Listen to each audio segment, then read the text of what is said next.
Okay,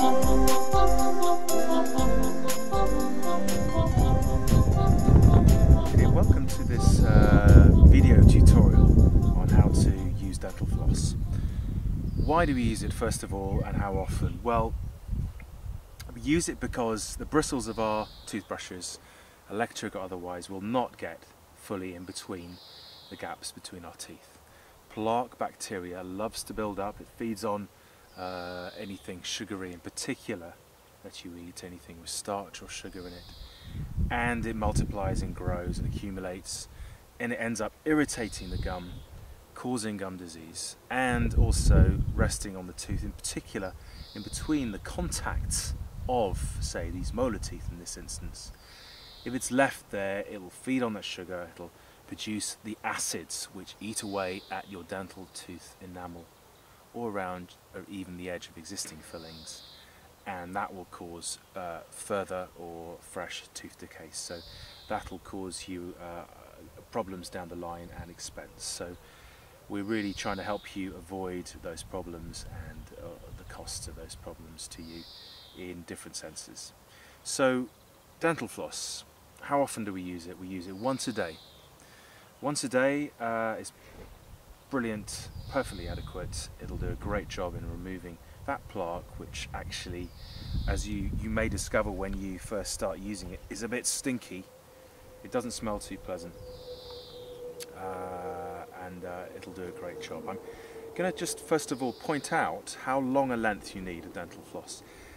Actually, there's two main types. In fact, there's more than two types, but principally dental floss is waxed or unwaxed. Waxed is more slippery. Sometimes it helps getting in between teeth that there's some ragged edges around a filling, or it's just a bit rough. It breaks a little less easily, but I prefer to use, where at all possible, unwaxed dental floss like this. Unwaxed dental floss, yes, it breaks a bit more easily, but it's not so slippery to the fingers, so there's a tremendous advantage to that, I personally find. So I'm going to show you how to take a lovely good length. Now I'm taking, I don't know if you can make that out on the camera, but I'm taking 2 or 3 feet almost. Now this stuff is pretty darn cheap, so don't be shy. Take a good long length, nip it off, and I'll show you why you need that long length. Now the reason is that once we've got the long length, we can wrap it around and around our fingers, and that gives us control. The key for dental floss, which is naturally tricky to most people, including myself, is that you must wrap it around your fingers well. It's a little bit different for top and bottom teeth, so I'm going to show you how to hold it initially for the top teeth. So these are actually a set of top teeth there, which you have to imagine is up this way, but for this demo I'm just going to pop it back like that. So for our top teeth we create a length like that, and then we use our thumbs to create a smaller, what you could call a sort of little bridge in between the thumbs there. Now that small length is, in addition to the wrapping around my index fingers there, creates a really lovely short length which we'll be able to control much easier and avoid acting like a cheese cutter on our gums, which we can all do without. So here we go. I'll just give you a demonstration on the back 2 molars here initially. When you start off, look in the mirror and use your fingers to try to feel where the tooth is and where the next one starts. And once you can see in the mirror and feel a little bit, then you just take that short length and you just ease it. So I'm seesawing gently there through that contact between the 2 molars in this instance. Once you're through, that's great, that's half the job. But you also need to go gently forwards, resting onto the gum, gently back, resting onto the gum, and out again. So well, I suppose there's 3 main stages. You seesaw through, then you go forward and you go back, and I'll show you a few times. Seesaw through gently, just feel as much as you can, keep feeling your fingers, your thumbs, your teeth, and just go easily come around this side here. You can still make that out. Seesawing, front, back and out. Now why do we go down onto the gum? That's because, like I explained in the brilliant toothbrushing tutorial, around every tooth there is a circular valley or canal. It's at the base of the tooth, and that is where the gum actually folds in and meets your tooth. Now that valley is the perfect place for bacteria to cling to and avoid the bristles of your toothbrush if you're not aware of it, and angling the toothbrush bristles onto the gum. That's why we must aim the toothbrush bristles onto the gum and feel them tickling away at our gums. Okay, that's the valley, a circular valley around every single tooth at the base of the tooth.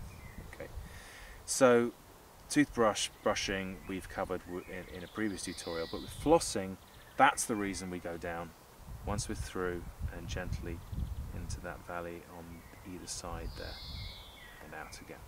And we just work our way around, taking our time. Maybe we're watching TV. After you've got the knack of it, you can do it almost anywhere, preferably not when you're driving. And we just work our way around, and we just gently, once you get the hang of it, it'll be this quick. Almost that quick at least, okay. Occasionally you might find it's catching somewhere. Don't worry too much if you can't get it through a particular gap between your teeth. That's sometimes the teeth are very tight together, and that can vary from day to day according to whether you're clenching your teeth. I've noticed in my own mouth. So another day that gap may be free, don't worry about it. Maybe tomorrow it'll be free. If it's really catching on a filling, you can go to your dentist and ask him about this filling and ask him to smooth that off. And occasionally it does fray and break, don't worry about that. Just get another length. As I said, it's pretty inexpensive stuff and will save you a lot of problems in the future by using it. So this bottom teeth, really exactly the same principle. We need a short length in between. In this case I tend to go between a thumb and index finger. Just wrapping around again, a thumb and index finger, that suits me best. Some people might go index finger to index finger. Again, the short length is the key, whatever you feel works best for you. There we go, so I can control it best personally like that. Exactly the same, feeling where in the mouth our teeth are and the gaps, and the place to aim for, looking in the mirror if necessary, and particularly start off with. And then just exactly the same, seesaw gently through, feeling as we go, front, back and out. Okay. So it's exactly the same around the bottom teeth. So I suppose to summarise, make sure you get a really good long length of floss to start off with. Wrap it around your fingers nicely, use fingers, finger to finger, finger to thumb, or thumb to thumb in terms of a short length of floss. Seesaw it through, go front and back to get down onto that little valley around the base of every tooth where the plaque really loves to build. One final point I should mention, if for whatever reason it's not coming out easily, say there's a little rough filling, release one end once it's through and you've gone down to the gum, and just gently clean that, and then just pull through like that. That works very nicely too, and then you just have to rewind it around your fingers and continue. So there we go. I hope that's been informative. If there's something I haven't covered, and indeed you want to get your technique checked by us, which I would suggest is a great idea, give us a call, pop into our reception, ask to make an appointment for a free dental tooth care session. We'll look at what you're doing, we'll give you the guidance you need so that you can stop your dental worries, tooth decay, gum disease, bad breath. You can put those all behind you. And we look forward to seeing you soon at the Westmoreland Dental Practice.